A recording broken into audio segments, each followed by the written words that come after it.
जय हिंद, जय भारत। दुनिया की 28% से 30% जनसंख्या द्वारा माना जाने वाला वह 152 देशों में फैला ईसाई धर्म दुनिया का सबसे बड़ा धर्म है। क्यों न आज इस धर्म पर चर्चा की जाए। ईसाई धर्म की स्थापना पहली ईस्वी में जीसस ने की, जिन्हें ईसा मसीह कहा जाता है।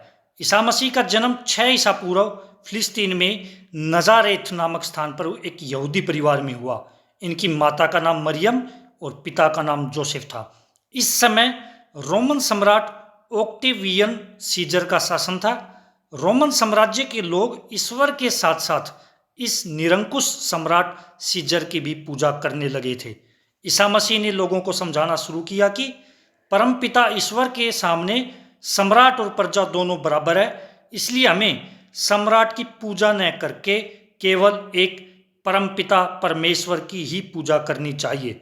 इन विचारों का लोगों पर बहुत गहरा प्रभाव पड़ा और धीरे धीरे लोग इनके शिष्य बनते चले गए और बाद में ईसाई कहलाने लगे। ये लोग अब सिर्फ एक ही ईश्वर की पूजा करने लगे।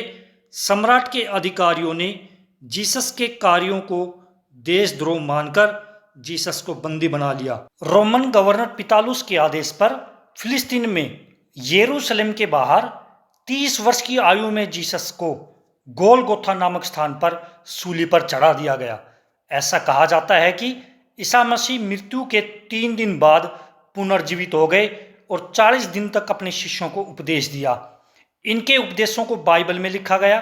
बाइबल 2 प्रकार की है, पुराने नियम की बाइबल और नए नियम की बाइबल।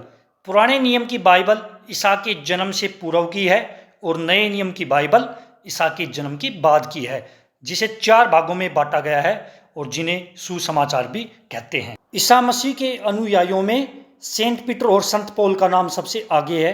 कहा जाता है कि ईसा मसीह जब पुनर्जीवित हुए थे, सबसे पहले दर्शन सेंट पीटर को दिए और चर्च बनाने का आदेश भी पीटर को ही दिया था।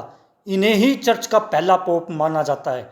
दूसरा मुख्य अनुयायी संत पौल थे, जिसने ईसाइयत का प्रचार करने के लिए 10,000 किलोमीटर तक की यात्रा की थी। आज के इटली देश की राजधानी रोम उस समय रोमन साम्राज्य के नाम से प्रसिद्ध था। इस साम्राज्य के सम्राट ईसाई धर्म के सबसे कट्टर दुश्मन रहे और इनके अधिकारियों ने 65 ईस्वी में संत पौल का सिर काटकर मृत्युदंड दिया। लगभग 300 वर्षों तक रोमन साम्राज्य ने ईसाइयत को रोकने की पूरी कोशिश की, फिर भी इस धर्म को मानने वालों की संख्या 306 ईस्वी तक लगभग 5 मिलियन हो गई। 306 ईस्वी में कॉन्स्टेंटाइन रोमन सम्राट बना, जो कि ईसाइयों का कट्टर दुश्मन बना। जर्मन जाति के लोग बार बार इस साम्राज्य पर आक्रमण करने लगे। इन हमलों को रोकने के लिए सम्राट कॉन्स्टेंटाइन ने मजबूरी में 316 ईस्वी में ईसाई धर्म को अपना लिया।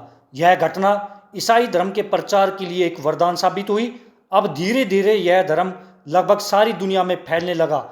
सन 395 ईस्वी में रोमन सम्राट ने ईसाई धर्म को राजकीय धर्म बनाया। रोम में कैथोलिक चर्च के पोप को पूरी दुनिया के ईसाइयों का मुख्य उपदेशक माना गया। 476 ईस्वी के आसपास रोमन साम्राज्य का पतन होने लगा। लोगों ने अपनी जमीनें चर्च को दान कर दी। इससे चर्च की ताकत बहुत अधिक बढ़ गई। चर्च के पोप ही इन जमीनों के मालिक हो गए। 1054 ईस्वी में ईसाई धर्म रोमन कैथोलिक और ग्रीक ऑर्थोडॉक्स 2 भागों में बट गया।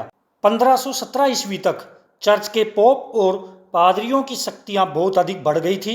सम्राट और प्रजा दोनों ही चर्च के अधीन हो गए थे। चर्च के पोप और पादरियों के लिए कोई कानून नहीं था, इसलिए ये बहुत अधिक भ्रष्टाचारी हो गए थे। ईसाई धर्म के अनुसार पोप को अविवाहित रहते हुए भिक्षुक की भांति जीवन गुजारना होता था, परंतु ये पोप और पादरी विवाह भी करने लगे और बहुत अधिक धन भी इकट्ठा करने लगे।